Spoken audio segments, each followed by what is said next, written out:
Tetapi nilai daripada kehadiran Kristus itu akan tinggal dan menjadi terang bagi kita. Tema kita di malam Natal ini adalah habis gelap, terbitlah terang.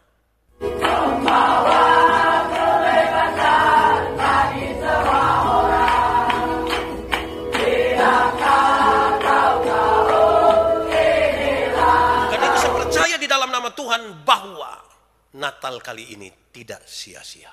Bahkan dalam seluruh keterbatasannya. Tadi kita menyanyi Malam Kudus tanpa harus pakai lilin. Biarkan kita merasakan betul bahwa segala yang menyangkut dengan perayaan mungkin tidak akan ada. Tetapi nilai daripada kehadiran Kristus itu akan tinggal dan menjadi terang bagi kita. Tema kita di malam Natal ini adalah habis gelap, terbitlah terang. Saya persilakan saudara untuk merenungkan. Apa jadinya ketika saudara ada di dalam gelap? Jangan omong gelap yang lain. Omong saja ketika listrik padam. Saudara marah-marah toh? Saudara rasa tidak bebas. Saudara bisa tabrak-tabrak. Ada banyak hal tidak jadi ketika listrik padam. Itu baru listrik, alat penerangan. Apalagi kalau sumber terang itu tidak ada dalam hidup kita. Gelaplah kehidupan kita seluruhnya. Malam hari ini adalah malam perayaan terang itu. Yang akan menunjukkan kepada kita jalan-jalan kemuliaan bersama-sama dengan Tuhan. Saudara-saudara, lantas kita baca Yesaya pasal 9 ayat 1 sampai ayat yang ke-6. Konteksnya ada pada pasal 8. Di pasal 8 itu dijelaskan dengan baik. Kerajaan Israel Selatan, yaitu Yehuda, mereka sementara berada dalam situasi yang sangat berbahaya. Mereka rasa terlalu berbahaya. Situasi mereka sangat kritis waktu itu. Apa yang membuat mereka sangat berbahaya dan kritis, saudara? Karena Yehuda sementara dikepung dan siap untuk diserang dan dihancurkan oleh Asyur. Siapakah Asyur? Kerajaan Asyur itu adalah teman baik dari kerajaan Yehuda. Dorang teman akrab malah. Bahkan dalam keakraban mereka itu, kerajaan Yehuda mengatakan bahwa pelindung mereka adalah kerajaan Asyur. Tetapi setelah hari-hari penuh mesra antara dua sahabat kerajaan ini, sampailah kepada satu masa di mana kerajaan Asyur ingin berbalik dan menyerang serta merebut kerajaan Yehuda. Teman baik ini, di luar dugaan, dia mempersiapkan sesuatu yang ingin menghancurkan kita. Saudara pernah alami begitu kok? Kita ini boleh percaya dia sebagai teman baik. Kita taruh kepala di depan bahu. Semua barang kita cerita ke dia. Ternyata dia rekam. Sudah rekam lah dia kasih di media sosial itu. Pengkhianatan dia pun nama. Pernah alami kok? Tidak usah omong Saudara renungkan saja. Tapi itulah situasi. Rupa-rupanya saudara, keakraban mereka itu cukup dalam. Dan dalam keakraban itu, sebenarnya Tuhan pernah menawarkan kepada mereka pertolongan. Tuhan menawarkan pertolongan kepada Yehuda. Tuhan ingin menolong mereka. Tetapi Raja Yehuda, Ahas, dia menolak. Dia lebih memilih untuk bersandar kepada Asyur. Kekuatan perangnya hebat. Kekuatan militernya luar biasa. Sekarang saudara, kalau rajanya sudah begitu, bagaimana rakyatnya? Rakyat yang sekaligus adalah umat Tuhan. Ternyata mereka juga hancur. Apa yang membuat mereka hancur? Mereka berpaling dari Tuhan. Mereka tidak mau percaya kepada Tuhan. Pak Pendeta, kalau mereka tidak mau percaya pada Tuhan, lalu kepada siapa mereka percaya? Mereka sementara menaruh percaya mereka kepada roh-roh orang mati. Mereka selalu sekarang menaruh percaya mereka kepada para peramal-peramal. Sekarang mereka taruh pengharapan mereka di situ. Dan mereka berjalan mengikuti keinginan mereka sendiri. Situasi sekarang berbalik ini. Ketika mereka dikepung dan hendak dihabisi oleh Asyur, sekarang mereka ada di dalam sebuah keadaan yang penuh dengan kesuraman dan kegelapan. Keadaan mereka sesungguhnya itu adalah mereka kacau, mereka gelisah, dan mereka gelap sekali dalam hidup mereka. Dalam situasi kacau, gelisah, gelap, putus asa, sedih, tidak berdaya. Dalam situasi seperti itulah mereka menerima nubuat dari Tuhan yang memberikan kepada mereka sebuah pengharapan baru. Yesaya pasal 8 ayat 23. Tetapi tidak selamanya akan ada kesuraman untuk negeri yang terimpit itu. Kalau dulu Tuhan merendahkan tanah Sebulon dan tanah Naftali, maka di kemudian hari Ia akan memuliakan jalan ke laut, daerah seberang sungai Yordan, wilayah bangsa-bangsa lain. Ini harapan muncul di tengah-tengah situasi tadi. Kacau, gelisah, dan penuh dengan kegelapan. Nubuat Tuhan ini datang. Yang kita tangkap sekarang dari nubuat ini adalah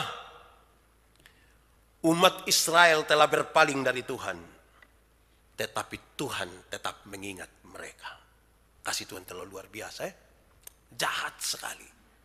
Kita berpaling dari Tuhan, tapi Tuhan tidak berpaling dari kita. Kasih Allah itu lebih besar dari pemberontakan bangsa itu. Kasih Allah itu terlalu besar, lebih besar dari pemberontakan kita. Sehingga ketika melihat kita gelisah, melihat ketika kita takut, melihat ketika kita ada dalam kegelapan, Dia mau untuk menolong kita. Karena itu, Dia berkata, bangsa yang berjalan dalam kegelapan akan melihat terang yang ajaib.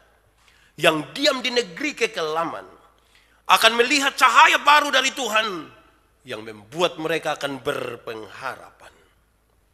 Terang Tuhan itu ajaib.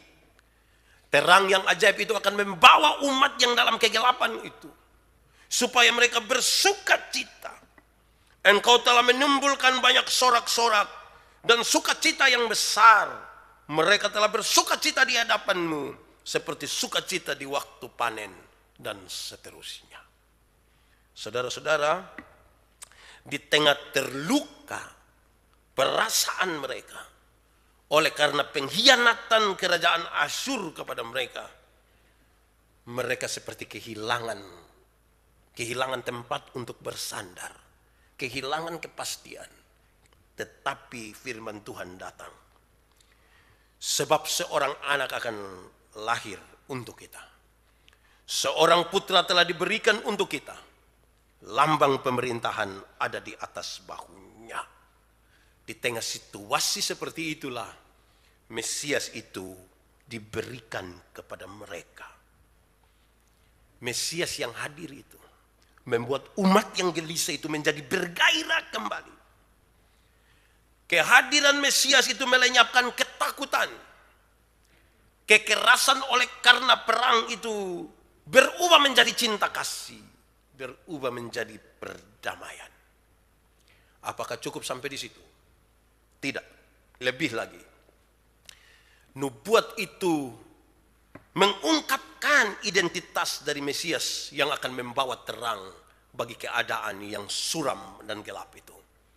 Digambarkan dengan baik dalam pembacaan tadi, identitas dari Mesias yang membawa terang itu di tengah-tengah bangsa yang gelap ini.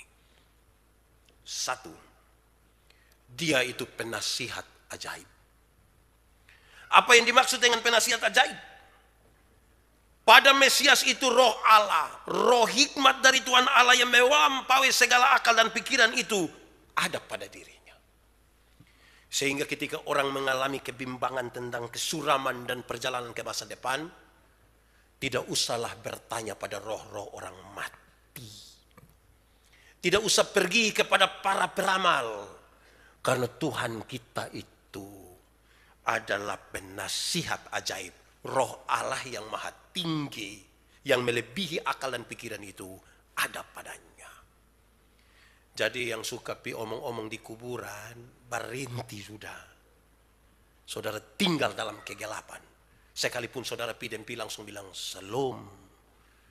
Untung kau yang di dalam tidak bilang omong deng. Itu kan tambah masa, berhenti sudah. Yang suka pi dukun-dukun, berhenti. Yang suka cari tahu malam-malam dia mimpi apa, kau bangun cek orang pemplat nomor motor itu. Berhenti sudah. Kita sementara tinggal dalam kegelapan dan penasehat ajaib yang penuh hikmat itu sudah datang bagi kita. Amin kok? Mau bertobat sudah kok? Saudara diam, ini maksud apa? Apakah karena pakai masker? Tapi biar hati ini yang menjadi terang.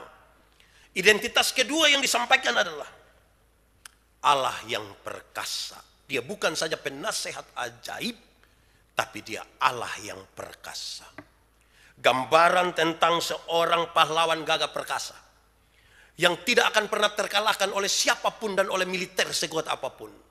Sekarang berdiri dan ada di tengah-tengah kita. Tidak tergoyahkan, tidak terkalahkan. Bahkan dia bukan saja memenangkan pertandingan dan peperangan tertentu, tapi ada sebuah peperangan yang lebih dahsyat. Peperangan untuk melawan hukum-hukum dosa. Kita berdosa, tapi dia berperang untuk kita dan kita dibebaskan serta dilepaskan. Saya kutip kalimat-kalimat dari orang-orang penginjilan. Mereka suka bilang begini, kita semua ini manusia berdosa. Bayangkan kalau satu hari kita bikin dosa 3 saja. Dosa pikiran 1, dosa perkataan 1, dosa perbuatan 1. Satu hari berapa? Sedikit kok banyak. Kalau satu hari 3, 1 bulan berapa? 3 kali 30 hari, 90. Semulai banyak atau masih sedikit? Terus 1 tahun berapa? 12 kali 90. 1080. Taruhlah 1000. Sedikit kok banyak? Mulai banyak. Terus silakan kali dengan umur masing-masing. Beta 43, jadi kalau kali 1000 ke banyak kan. Apalagi yang 70. Wah, itu hancur itu. Yang di rumah don 70 nah lia-lia. Saudara bayangkan.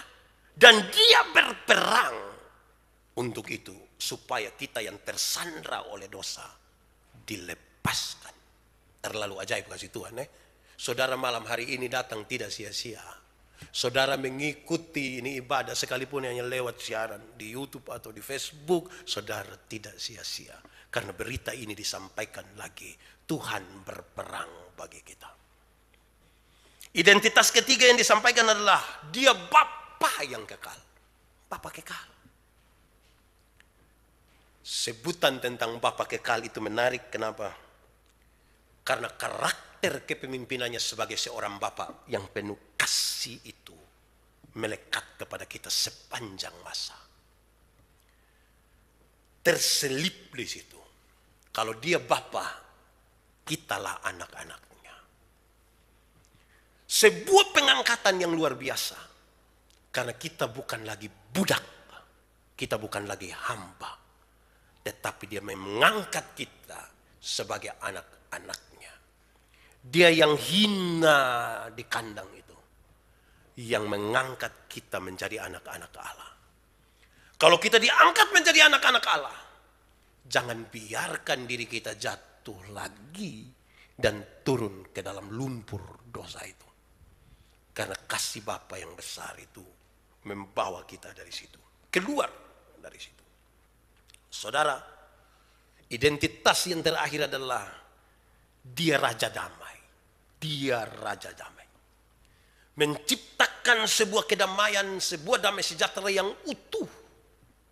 Utuh secara jasmani dan utuh secara rohani. Dia membawa kita pada pendamaian bersama dengan Tuhan. Bersama dengan sesama. Dengan diri sendiri. Dengan alam semesta. Supaya mereka yang tiap-tiap hari menonton di hadapan mereka tentang perang, penumpahan darah, pembunuhan. Tontonan setelah Kristus ini hadir. Tontonan mereka berubah. Bukan lagi perang. Bukan lagi penumpahan darah. Tetapi tontonan perdamaian. Pendeta Yandi berjumpa dengan Yesus malam ini. Dan dia didamaikan. Para majelis dan hamba Tuhan bertemu dengan Tuhan dan didamaikan. Masing-masing kita berjumpa dengan Tuhan malam hari ini dan didamaikan. Kita rame-rame pulang ini dalam pendamaian. Dan kita berjumpa dengan tiap-tiap orang dalam pendamaian. Tontonan-tontonan kita adalah tontonan penuh pendamaian. Saya sangat berharap bahwa ketika mendengar berita pendamaian dari Tuhan yang luar biasa itu, hari ini anak mantu damai dengan bapak mantu. Bapak mantu dari Wayne Lassie. Domba damai. Hari ini ipar-ipar damai. Makanya ipar bisa buka pintu. Saudara bayangkan kalau kita pulang dengan pendamaian. Betapa indah. Suami-suami yang kecewa, yang marah, istri-istri yang marah, orang tua yang marah, anak-anak yang marah dengan isi rumah. Malam hari ini saudara pulang dalam perdamaian, pendamaian dengan Tuhan. Natal itu telah membawa saudara keluar dari kegelapan, masuk ke dalam terangnya yang ajaib. Siap damai kok? Siap kok tidak? Kenapa saudara lihat saya? Kita butuh hati yang kuat sekarang. Ini malam Natal. Kita sudah dibatasi untuk tidak ketemu orang lain. Kita hanya akan ketemu mereka di rumah. Tanpa ciuman yang penuh dengan kepalsuan. Tanpa jabat tangan yang penuh dengan kepalsuan. Ini dengan hati yang terang. Yang mau menyambut pendamaian dengan Tuhan. Dengan sesama. Dengan diri. Yang suka marah-marah dia pun diri itu berhenti sudah. Yang suka...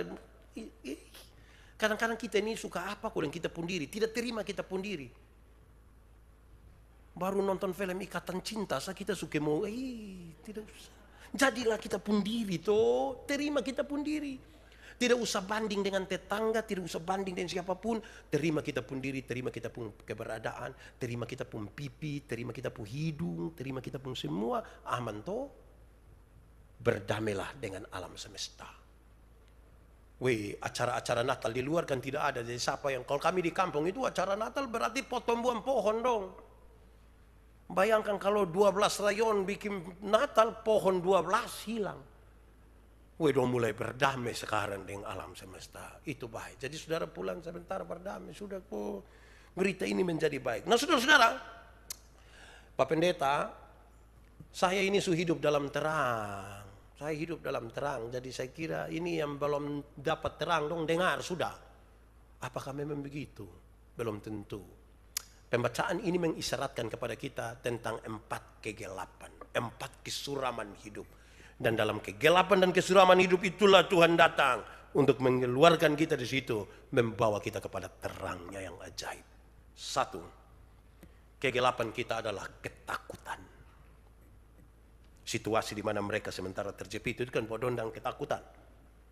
Hati-hati dengan ketakutan saudara, karena ketakutan itu bisa mendatangkan dosa.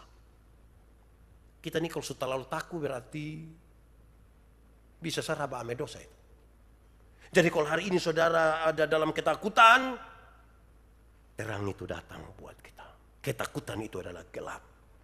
Pertama Yohanes pasal 4 ayat 18. Di dalam kasih tidak ada lagi ketakutan. Kasih yang sempurna melenyapkan ketakutan. Sebab ketakutan mengandung hukuman. Dan barang siapa takut, ia tidak sempurna di dalam kasih. Corona ini kan membuat kita penuh dengan ketakutan. Bukan saja soal kematian. Soal usaha. Soal relasi. Hidup yang penuh dengan kecurigaan-kecurigaan. Kita ketakutan. Teks ini memberi pikiran. Kamu sementara berada di dalam kegelapan. Keluarlah demi nama Tuhan Allah, Yesus Kristus Juru Selamat yang saya sembah itu. Dan dalam kekuatan Roh Kudus, aku berkata kepadamu, jangan takut. Tidak ada masalah yang lebih besar dari kasih Tuhan buat kita. Jangan takut. Gelombang masalah itu pasti ada. Tetapi jangan takut. Tuhan menyertai kita. Ini bukan sebuah pengharapan semu. Saya tidak sementara merayu saudara dengan gula-gula supaya saudara kemudian melupakan segala sesuatu. Tidak. Tetapi dalam iman dan percaya pada Yesus, Juru Selamat, bayi Natal, pembawa terang itu, saya berkata kepadamu, jangan takut. Tuhan pasti menyertaimu. Saudara, kesuraman dan kegelapan kita yang kedua adalah dikhianati.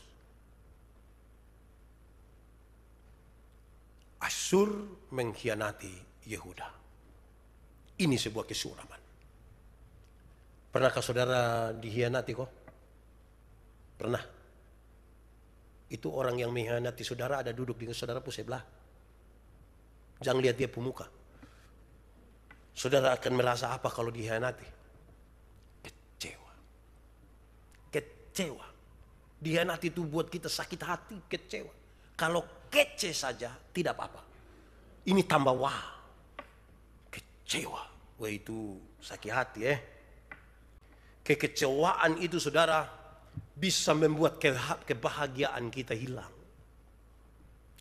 Kekecewaan itu bisa membuat hidup kita gelap, suram, dan seolah-olah kita tidak lagi mau berjalan ke depan. Injil Matius pasal 11 ayat 6. Dan berbahagialah orang yang tidak menjadi kecewa dan menolak aku. Kecewa karena dikhianati. Kecewa karena kita merasa kok kita tidak dapat sesuatu. Beberapa di antara kita bahkan kecewa dengan Tuhan. Kita marah sama Tuhan. Kita membiarkan hidup kita jatuh dalam berbagai-bagai hal yang justru membuat kita semakin jauh dengan Tuhan sebagai bentuk kekecewaan kita kepada Tuhan. Tapi hari ini firman ini menegaskan kita sementara ada dalam kegelapan. Kalau kecewa itu tetap tinggal di dalam kita oleh karena kita dikhianati. Kita jadi tawar kalau orang kasih berkhianat kepada kita tuh ke tawar. Itu ke karmana kok. Saudara pernah dikecewakan kok? Saya lihat saudara ini muka kecewa semua ini. Pernah dikhianati itu, aduh hati sakit betul. Tapi itu kegelapan. Dan Natal ini membawa saudara keluar dari situ. Kesuraman dan kegelapan kita yang ketiga adalah penyembahan yang salah. Penyembahan yang salah. Bangsa ini menyembah kepada roh-roh orang mati. Kepada roh-roh peramal-peramal. Dan ini salah. Apa jadinya kalau orang salah menyembah? Kalau orang salah menyembah, dia mengalami sebuah kekosongan spiritual yang serius. Dia mengalami sebuah kekosongan batinia. Dia tidak akan pernah bergairah dan tidak akan menemukan sesuatu dalam penyembahannya. Dia seolah-olah mencari dan tidak menemukan apa-apa.